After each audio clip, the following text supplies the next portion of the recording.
Hello दोस्तों, और बताओ लॉकडाउन में क्या चल रहा है। अच्छा ही चल रहा होगा, घर में आनंद ले रहे होगे आराम से। लेकिन चूंकि देखो हम लोग का पढ़ाई बहुत बाधित हुआ है। लगभग 22 तारीख को लॉकडाउन स्टार्ट हुआ, 22 मार्च से। उसके बाद समझो हम लोग का पढ़ाई बंद हो गया है। लगभग 1 सवा महीना हो गया हम लोग का क्लास बंद हुए ना, तो काफी कुछ छूटा है, लेकिन फिर भी कोई दिक्कत नहीं है। हमें तो मेकअप हो ही जाएगा। जहाँ 1 घंटा 2 घंटा पढ़ा रहे तो वहां थोड़ा और समय देकर पढ़ाएंगे। अब सब कुछ खराब हुआ तो सुधारना भी हमें लोग को है, ठीक ना। कोई टेंशन वाली बात नहीं, थोड़ा मेहनत दुगना करेंगे तो दोस्तों हो जाएगा, ठीक ना। ऐसा कोई बात नहीं है, सिर्फ मेहनत को थोड़ा सा दुगना करना होगा हम लोग को। तो आज चलिए, अब तो कब लॉकडाउन खत्म होगा इसका तो पता नहीं है हम लोग को, लेकिन हाँ ऑनलाइन के माध्यम से हम आप लोग का क्लास स्टार्ट कर देते हैं। जिसको जहां कोई दिक्कत हो, नीचे आप लोग यूट्यूब देख रहे हैं तो नीचे कमेंट में हमको जरूर भेजिए। यदि आप व्हाट्सएप यूज करते हो तो हमारे नंबर पर आप व्हाट्सएप से क्वेश्चन पूछ सकते हैं, उस पर उसका आपका आंसर भी आपको भेज देंगे, ठीक ना। आज हम आप लोग को केमिस्ट्री का, चूंकि फिजिक्स, केमिस्ट्री और बायोलॉजी ये साइंस का ये तीनों टॉपिक है दोस्तों, तो हम आपको फिजिक्स, केमिस्ट्री और बायोलॉजी सब का एक चैप्टर खत्म कर चुके थे दोस्तों। लेकिन दूसरा का नौबत नहीं आया क्योंकि उससे पहले लॉकडाउन लग गया दोस्तों। तो खैर कोई दिक्कत नहीं है, हम आपको यहाँ पर दूसरा चैप्टर स्टार्ट करते हैं। चूंकि हम ऐसे ही आपको टाइम पास में नहीं पढ़ा रहे दोस्तों, ये हम आपको सीरियस के रूप में पढ़ा रहे हैं। ऐसा नहीं कि बस समय बचा है तो हम आपको पढ़ा रहे नहीं, इसको आप समझते जाओ और कॉपी पर, नोट कॉपी पर उतारते भी जाइए, है ना। नोट कॉपी पर आपको उतारते भी जाना है। तो ये आपको केमिस्ट्री का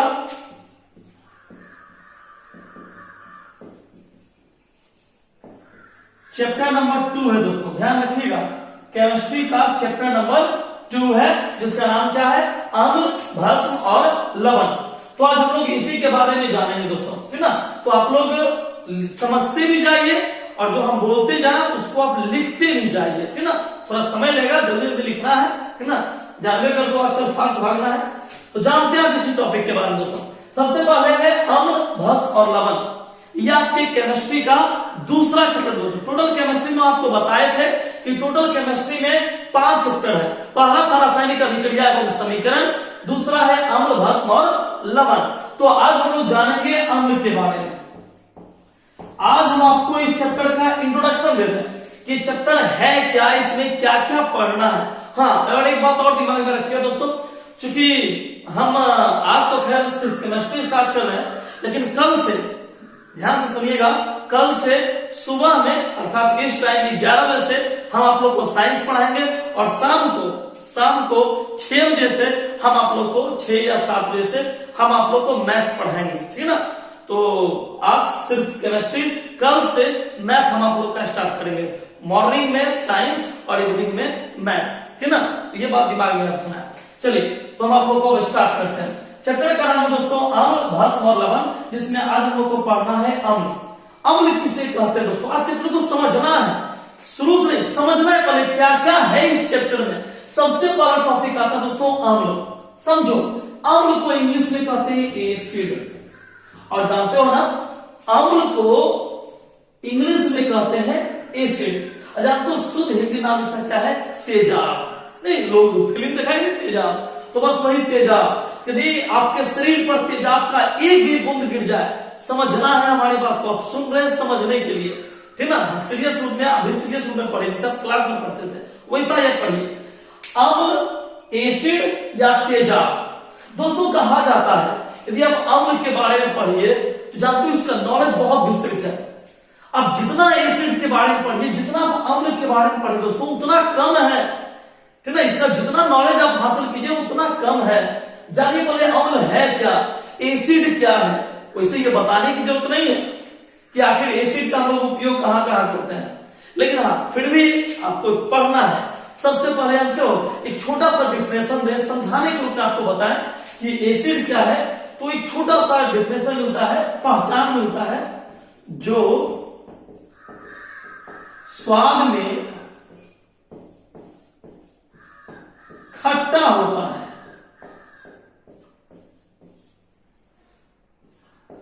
जो स्वाद में क्या होता है बाबू, खट्टा होता है, उसे ही क्या कहते हैं, अम्ल कहते हैं। देखिए अम्ल का एक छोटा सा पहचान, ये डिफिनेशन नहीं है, ये पहचान है। यदि आपसे कोई पूछे कि अम्ल किसे कहते हैं, एक लाइन का परिभाषा बोलिए समझने के लिए कि जो स्वाद में खट्टा होता है उसे हम लोग क्या कहते हैं बउआ, अम्ल कहते हैं। जो स्वाद में खट्टा हो उसे हम लोग क्या कहते हैं, अम्ल कहते हैं। क्लियर हो गया? क्लियर? अम्ल का डिफिनेशन क्या बोलोगे, पहचान क्या बोलोगे, जो स्वाद में क्या होता है, खट्टा होता है उसे क्या बोलते हैं, अम्ल कहते हैं। ठीक ना? अच्छा, जानते हो बहुत सारा पदार्थ है जो स्वाद में खट्टा होता है। जैसे आप लोग को पता है, संतरा तो खाए हो नहीं, ऑरेंज, संतरा और नारंगी जिसको आप बोल सकते हैं। संतरा खट्टा है, मीठा भी लगता है। जहां खट्टा है समझिए उसमें क्या है, अम्ल है। ठीक ना? आप नींबू खाते हैं, नींबू में भी अम्ल है। आप दही खाते हैं, दही में भी अम्ल है। ठीक ना? आप कच्चा आम या मीठा आम खाते हैं, उसमें भी अम्ल है। यहां तक कि दोस्तों आपको विश्वास नहीं होगा, आप जिस चाय को पीते हैं, चाय पीते हो ना, मॉर्निंग उठते ही चाय चाहिए, नहीं तो जानते हो, आप देखते होंगे खासतौर पे घर में बहुत सारे लोग ऐसे होंगे, खुल के नहीं बोलेंगे ना, एक क्लास है, सुबह सुबह उठते उनको चाय चाहिए। ये तो आपको पता ही है कि आपके घर में किसको किसको चाहिए, बताने की उतना ही। चाय में भी एसिड होता है दोस्तों, चाय में भी अम्ल है।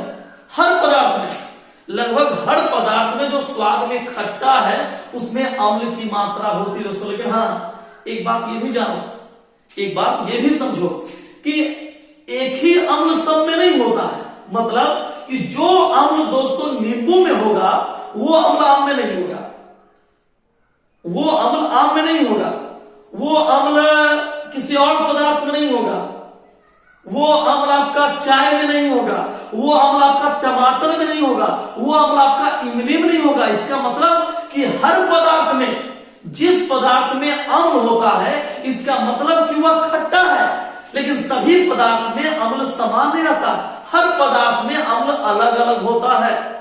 जैसे आपको एग्जाम्पल देते हैं, नींबू, सिरका, टमाटर, इमली, सब में अम्ल अलग अलग है। जैसे टमाटर को लीजिए, टमाटर में सबसे महत्वपूर्ण अम्ल ऑक्जेलिक अम्ल, ठीक ना, सबसे इंपॉर्टेंट। यहां तक कि हम लोग एसिटिक अम्ल, सिट्रिक अम्ल जो कि नींबू में है, बड़े पैमाने पर है दोस्तों, ठीक ना।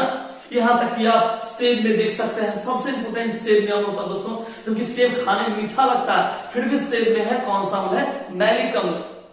मतलब सब पदार्थ में खट्टा है, अम्ल है, लेकिन सब पदार्थ में अम्ल की मात्रा अलग अलग होती है।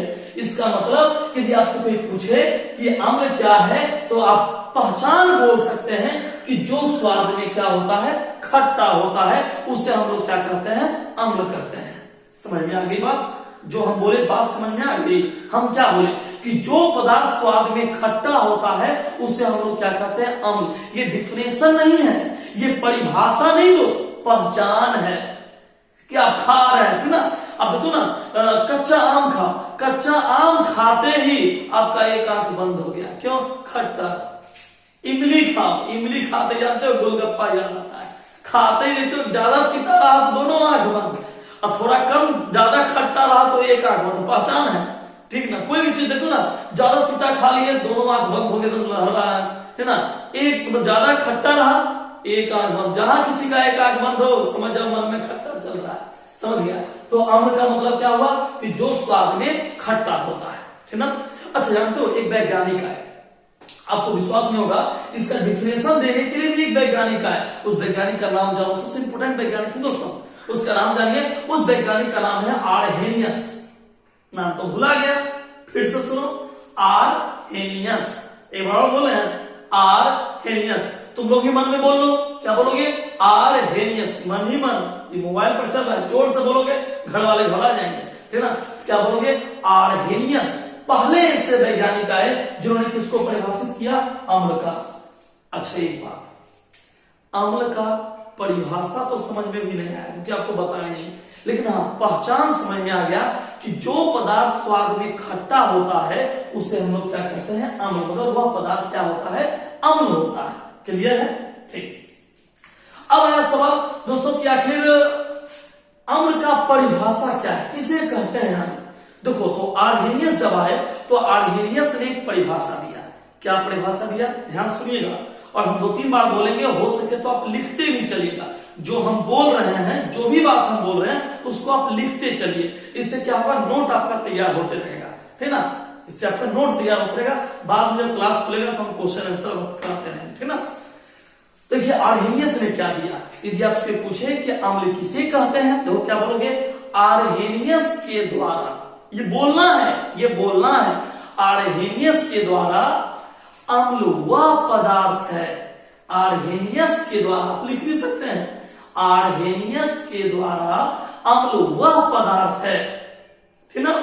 अम्ल वह पदार्थ है जिसका जलीय विलयन में, है ना, या जो जलीय विलयन में अधिक मात्रा में हाइड्रोजन आयन को मुक्त करता है, उसे हम लोग क्या कहते हैं, अम्ल कहते हैं। इसका मतलब फिर से एक बार सुनिए, यदि आपसे पूछे कि अम्ल किसे कहते हैं, सीधा भाषा बोलो कि वह पदार्थ, आगे बोल देना है, आर्हेनियस के द्वारा वह पदार्थ जो जल में पूर्णतः घुलकर कौन आयन देता है बाबू, हाइड्रोजन आयन देता है, उसे हम लोग क्या कहते हैं, अम्ल कहते हैं। इंग्लिश में क्या बोलते हैं, एसिड। मतलब वह पदार्थ जो जल में घुलकर अत्यधिक मात्रा में कौन आयन देता है बाबू, हाइड्रोजन आयन, कौन आयन देता है बाबू, हाइड्रोजन आयन देता है, उसे हम लोग क्या कहते हैं, अम्ल कहते हैं। क्लियर, परिभाषा क्लियर हो गया। यदि आपसे पूछे अम्ल किसे कहते हैं, बोल सकते हो, क्या बोलोगे, अम्ल वह पदार्थ है जो जल में पूर्णतः घुलकर हाइड्रोजन आयन देता है, उसे हम लोग क्या कहते हैं, अम्ल कहते हैं। याद हो गया, समझ में आया, ठीक ना। सिर्फ मोबाइल पर मुड़ी हिलाना है आप लोग का, हम समझ जाएंगे, मन से समझेंगे, ठीक ना। क्लियर हो गया।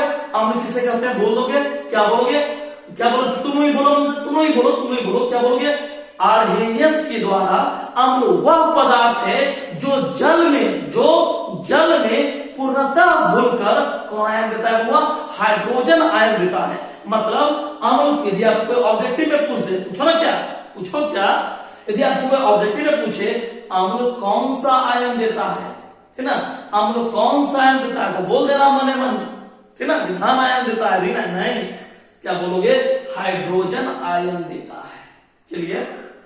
चलिए अम्ल का परिभाषा आप लोग को याद हो गया। अच्छा जानते हो अम्ल जो है ये दो रूपों में पाया जाता है। परिभाषा तो क्लियर हो गया, परिभाषा याद हो गया। अब देखो अम्ल की पहचान, अम्ल दो रूपों में पाया जाता है। परिभाषा सब लोग लिख लिए ना, परिभाषा लिख लिए ना, हम इतनी बार बोल रहे हैं, आप लिखते भी चलिए, ठीक ना। अब देखिए अम्ल का दो रूप, देखिए एक होता है प्रबल अम्ल,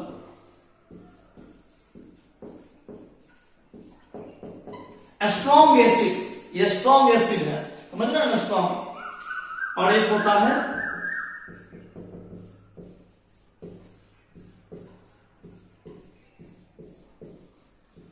दुर्बल अम्ल, वीक एसिड।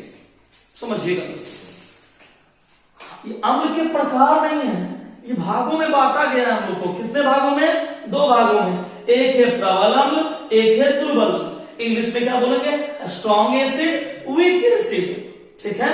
अच्छा जानते हो परिभाषा बोलने की जरूरत नहीं है, ठीक ना, कैसे पूछो ना कैसे। अच्छा ये बताओ, सोचो तुम लोग, ठीक ना, इन्हें कमेंट में लिख के भेज देना।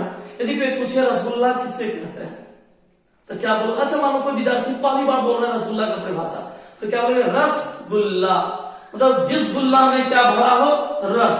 गुल्ला ने बोल के गोला बोल, इस गोला में रस भरा, उसे रसगोला कहते हैं, ठीक ना, बंगाली भाषा में। सिर्फ यहाँ भी वही है, ठीक ना। प्रबल अम्ल, अम्ल तो समझ गए कि जो हाइड्रोजन आयन देता है, प्रबल मतलब और शक्तिशाली। इसका मतलब क्या हुआ, समझो। यदि आपसे पूछे प्रबल अम्ल किसे कहते हैं, तो क्या बोलोगे, ऐसा अम्ल, क्या बोलोगे, ऐसा अम्ल जो जल में पूर्णतः घुलकर अधिक मात्रा में कौन आयन देता है, हाइड्रोजन आयन देता है, उसे हम लोग क्या कहते हैं, प्रबल अम्ल कहते हैं। जैसे HCl, हाइड्रोक्लोरिक अम्ल। यदि आपसे पूछे, ध्यान से सीखना मेरी बात को, सिर्फ इन्हें क्या सुनना है कल, नहीं, लिखना भी है और सीखना भी है। यदि आपसे पूछे कि अम्ल को कितने भागों में बांटा गया है, तब वो आप क्या बोलेगा, दो भाग, एक है प्रबल अम्ल और एक है दुर्बल अम्ल। क्लियर है। प्रबल अम्ल किसे कहते हैं, दिमाग दो, अम्ल किसे कहते हैं, तो जो हाइड्रोजन, मतलब कि जो जल में घुलकर हाइड्रोजन आयन देता है, उसे क्या बोलते हैं, अम्ल कहते हैं। जो जल में घुल घुलकर हाइड्रोजन आयन देता है उसे क्या कहते हैं? अम्ल कहते हैं। तो प्रबल अम्ल किसे कहते हैं? तो जो जल में पूर्णतः घुलकर, जो पदार्थ जल में पूर्णतः घुलकर, फिर से लिखते भी चलना है, सुनिए समझिए और लिखिए, क्लियर? जो पदार्थ जल में पूर्णतः घुलकर अधिक मात्रा में कौन आयन देता है? हाइड्रोजन आयन देता है, उसे हम लोग क्या कहते हैं बाबू? प्रबल अम्ल कहते हैं। क्लियर? क्लियर है? क्लियर हो गया ना? एग्जाम्पल क्या दीजिएगा? हाइड्रोक्लोरिक अम्ल, और देना है सल्फ्यूरिक अम्ल H2SO4। क्लियर? तो यदि आपसे पूछे प्रबल अम्ल किसे कहते हैं, क्या बोलोगे बाबू? क्या बोलोगे? ऐसा अम्ल जो जल में पूर्णतः घुलकर अधिक मात्रा में हाइड्रोजन आयन देता है, उसे क्या कहते हैं? प्रबल अम्ल कहते हैं, स्ट्रॉन्ग एसिड कहते हैं। जैसे हाइड्रोक्लोरिक अम्ल, दूसरा और भी दे सकते हो सल्फ्यूरिक अम्ल, है ना? एसिड बहुत सारा है। अच्छा, दूसरा है दुर्बल अम्ल। किसे कहते हैं बाबू? किसे कहते हैं दुर्बल अम्ल? क्या बोलिएगा? ऐसा अम्ल, बस इसी का अपोजिट बोलना है। ऐसा अम्ल जो जल में आंशिक रूप से, पूरा नहीं घुले, पूरा नहीं घुले। जैसे कभी स्पंज वाला रसगुल्ला देखे हो? देखा है कि नहीं? स्पंज वाला रसगुल्ला देखो तो देखो ना, रस में अंदर नहीं रहता है, ऊपर रहता है, आंशिक है। यहां भी वही बात। कभी नाव देखे हो? नाव, पानी में तैरते हुए नाव देखो ना, तो नाव का जल में पूरा डूबा हुआ रहता है, नहीं, ऊपर रहता है, क्योंकि उसका नीचे का सरफेस जो रहता है थोड़ा सा सटा, आंशिक है। सेम यही बात है दोस्तों। यदि आपसे कोई पूछे दुर्बल अम्ल किसे कहते हैं, सीधा भाषा बोलो कि ऐसा अम्ल, ध्यान से सुनना मेरी बात को, ऐसा अम्ल जो जल में आंशिक रूप से, ऐसा अम्ल जो जल में आंशिक रूप से घुलकर, देना कौन आया ना बुआ? अरे पूरा घुले या आधा घुले, क्या देगा?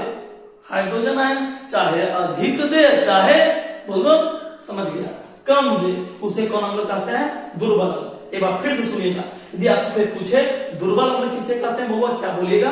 ध्यान सुनिए, ऐसा अम्ल जो जल में पूरा नहीं आंशिक रूप से घुलकर कौन आयन देता है? हाइड्रोजन आयन, ठीक ना? उसे हम लोग कौन सा अम्ल कहते हैं? दुर्बल अम्ल। एग्जाम्पल देख सकते हो, बोरिक अम्ल, बोरिक अम्ल, फास्फोरिक अम्ल, एसिटिक अम्ल, ये सब कौन अम्ल है बउआ? दुर्बल अम्ल है। क्लियर? तो जो ज्यादा घुले प्रबल, जो कम घुले दुर्बल। क्लियर? समझ में आ गई सब लोग को? परिभाषा आप सब लोग सुन के लिख सकते हैं? लिख सकते हैं ना? चलिए, नहीं लिखिएगा तो, नहीं लिख पा रहे हैं आप परिभाषा, तो आप कमेंट में नीचे बोल दीजिए, अक्सर नहीं लिख पा रहे तो कल से हम परिभाषा भी बोर्ड पर लिख दिया करेंगे, ठीक ना? यदि समझ गए तो आप सुन के लिख सकते हैं खुद से, या रो करके लिख सकते हैं। नहीं समझ में आ रहा तो नीचे कहिए, तो कल से हम लिखते भी चलेंगे। ओके, चलिए, ये टॉपिक तो हो गया दोस्तों, अम्ल के बारे में जान गए। अच्छा, जानते हैं बहुत सारा ऐसा पदार्थ होता है, बहुत सारा ऐसा पदार्थ होता है जो अम्ल की पहचान करता है। ये बड़ा इंपॉर्टेंट टॉपिक है दोस्तों, अम्ल की पहचान करना। अच्छा, एक बात बताऊंगा, एक बात बताओ, कभी मिठाई दुकान में गया? मिठाई दुकान गए होंगे मेरे हिसाब से, क्योंकि वहां नहीं जाओगे तो कहां जाओगे? लॉकडाउन में घरे नहीं जाओगे। मिठाई दुकान में जाइए तो आप क्या देखते हैं? मिठाई दुकान में बहुत सारा मिठाई सजा हुआ है, समझना, बहुत सारा, पता नहीं क्या क्या मिठाई है, एक ही तरह का बहुत रंग का मिठाई है। अब आपसे कोई पूछे कि भाई बताओ कोई मतलब ऐसा मिठाई का नाम बता दे कि आप खोज रहे, कहीं लिखा तो रहता नहीं, आप कौन होगा, ठीक ना? आप खोज रहे हैं, पता ही नहीं चल रहा है, कैसे पता चलेगा? एक पहचान तो चाहिए, जिससे बोले कि भाई मोतीचूर का लड्डू खोज रहे हैं, मोतीचूर का लड्डू। अब समझ गए कि मोतीचूर का लड्डू शायद लाल रंग का होता है या पीले रंग का होता है। अब आप देख रहे हैं, जो लाल रंग का मिले मोतीचूर बोल दिए, वही बात है। कैसे पहचानेंगे? तो जानते हो, एक पदार्थ का नाम आपको बताते हैं, बहुत इंपोर्टेंट पदार्थ दोस्तों।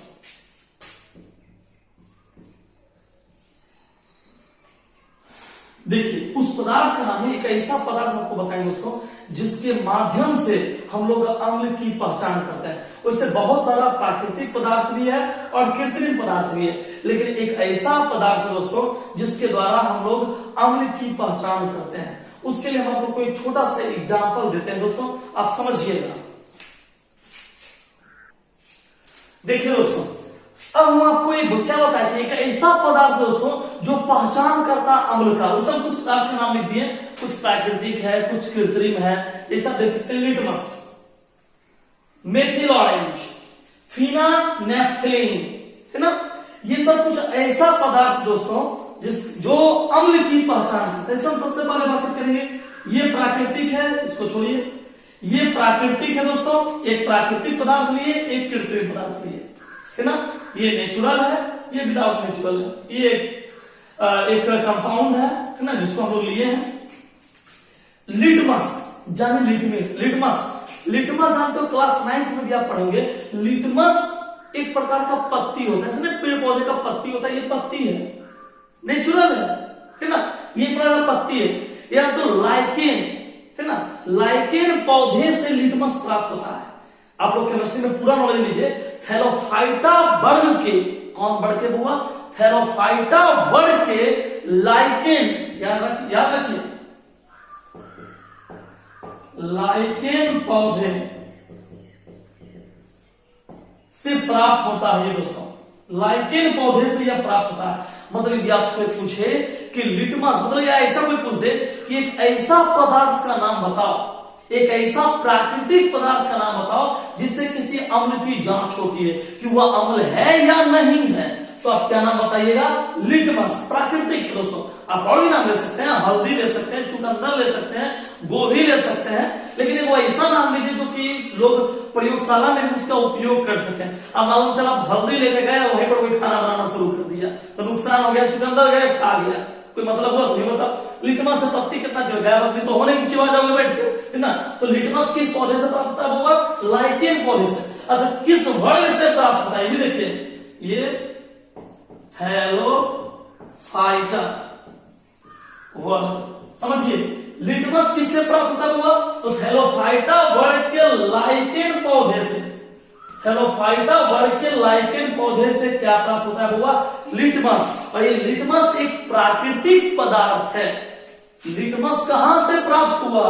तो थैलोफाइटा वर्ग के लाइकेन पौधे से। कौन सा पत्ती प्राप्त हुआ? लिटमस। लिटमस क्या करता है? तो अम्ल की जांच करता है। यदि कोई पदार्थ से मान लीजिए हम एग्जाम्पल देते हैं, शराब आप तो पीते नहीं होंगे क्योंकि आप सब लोग ईमानदार बच्चे हैं, है ना। लेकिन हाँ, मान लीजिए कि आप कप सिरप पीते होंगे, बच्चा में पीते होंगे, अभी भी पीते होंगे, कुछ लोग, सब लोग तो बच्चे होंगे, है ना, कप सिरप पीते होंगे। अच्छा, कप सिरप देते हो ना, बहुत सारा कप सिरप बिल्कुल काला रंग का होता है, इतना काला कि कोई बच्चा एक बार पीने लगता है, पहले तीता है, कई बार इतना तीता होता है कि डायरेक्ट रिएक्शन करता है, समझ गया ना। तो बच्चों को पता लगाना है तीता है कि नहीं, मतलब इसमें खट्टा लगेगा कि मीठा लगेगा, तीता लगेगा, क्या लगेगा, आपको कुछ नहीं करना है, बस लाइकेन का टुकड़ा छोटा सा डाल देना है। यदि कलर में चेंजिंग आ गया, कलर में चेंज, मान लीजिए काला है, पीला हो गया, नीला कुछ भी हो गया, कलर में चेंजिंग आ गया, समझ जाइए वह अम्ल की पहचान को प्रदर्शित करेगा, है ना। इसका मतलब कि एक ऐसा पदार्थ है जिसके द्वारा किसी भी अम्ल की पहचान की जाती है।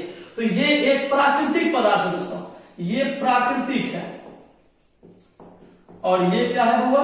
कृत्रिम है। मतलब ये नेचुरल है और ये आर्टिफिशियल है। ये केमिकल ऑर्गेनिक है दोस्तों, कृत्रिम पदार्थ है दोस्तों। तो मेथिल ऑरेंज, इसके द्वारा भी आप लोग अम्ल की पहचान कर सकते हैं, और ये प्राकृतिक पदार्थ है दोस्तों, ठीक ना। यदि आपसे पूछे, ऑब्जेक्टिव में पूछ दिया कि अच्छा बताओ, आप केमिस्ट्री पढ़ते हैं, एक प्राकृतिक पदार्थ का नाम बताएं जिसके द्वारा अम्ल की पहचान होती है, क्या बोलेगा? लिटमस। और एक कृत्रिम पदार्थ के नाम बताएं जिसके द्वारा अम्ल की पहचान होती है, आप क्या बोलेगा? Methyl orange. आप बोल सकते हैं, क्या बोलेगा? Methyl orange. क्लियर हो गया? तो आपको इतना बात समझ में आना है। अच्छा, लिटमस किस पौधे से प्राप्त होता है? लाइकेन पौधे से। लिटमस किस पौधे से प्राप्त होता है? लाइकेन पौधे। अच्छा, लाइकेन पौधे किस वर्ग में आता है? थैलोफाइटा वर्ग। समझो इसे, थैलोफाइटा वर्ग के लाइकेन पौधे से क्या प्राप्त होता है? लिटमस। किसका पता लगाता है? अम्ल का पता लगाता है। क्लियर हो गया दोस्तों? तो याद रखिएगा, आज तो हम इतना ही आप लोग क्लास लेंगे। आप लोग भी देख लीजिए, समझ में आया तो बिल्कुल कमेंट में आप लिखिए, है ना। और आप लोग एक काम और कीजिए, आप लोग जो भी लड़के लोग देख रहे हैं उसको जितना ज्यादा हो सके शेयर कीजिए, है ना। शेयर आता है, उसमें लिखा हुआ शेयर बिजनेस क्या होता है कि जो विद्यार्थी को नॉलेज नहीं है वो भी पढ़ सकता है ना, आपके माध्यम से, है ना। और सब्सक्राइब आप लोग जरूर कीजिएगा, सब्सक्राइब का बटन आप जरूर दबाइए। इससे क्या होगा कि जो भी हम वीडियो बनाएंगे, चाहे दिन में बनाए रात बनाए, वो डायरेक्ट आपके मोबाइल पर पहुंच जाएगा और आप उसको उसी समय आपको खोजने की जरूरत नहीं पड़ेगी कि आज सर क्या पढ़ा है ना। तो सब्सक्राइब और शेयर जरूर कीजिएगा। लाइक आपकी इच्छा है ना, पसंद आए नहीं पसंद आए तो आपकी मर्जी है ना, लेकिन इतना काम आप जरूर कीजिएगा। तो आज के लिए इतना ही। कल से याद रखना है, इस टाइम हम आप लोग को साइंस पढ़ाएंगे और 6 बजे हम आप लोग को मैथ पढ़ाएंगे दोस्तों, है ना। मैथ में भी नया चैप्टर स्टार्ट करेंगे, तो कल से हम आप लोग को मैथ स्टार्ट कर देंगे। ठीक, धन्यवाद।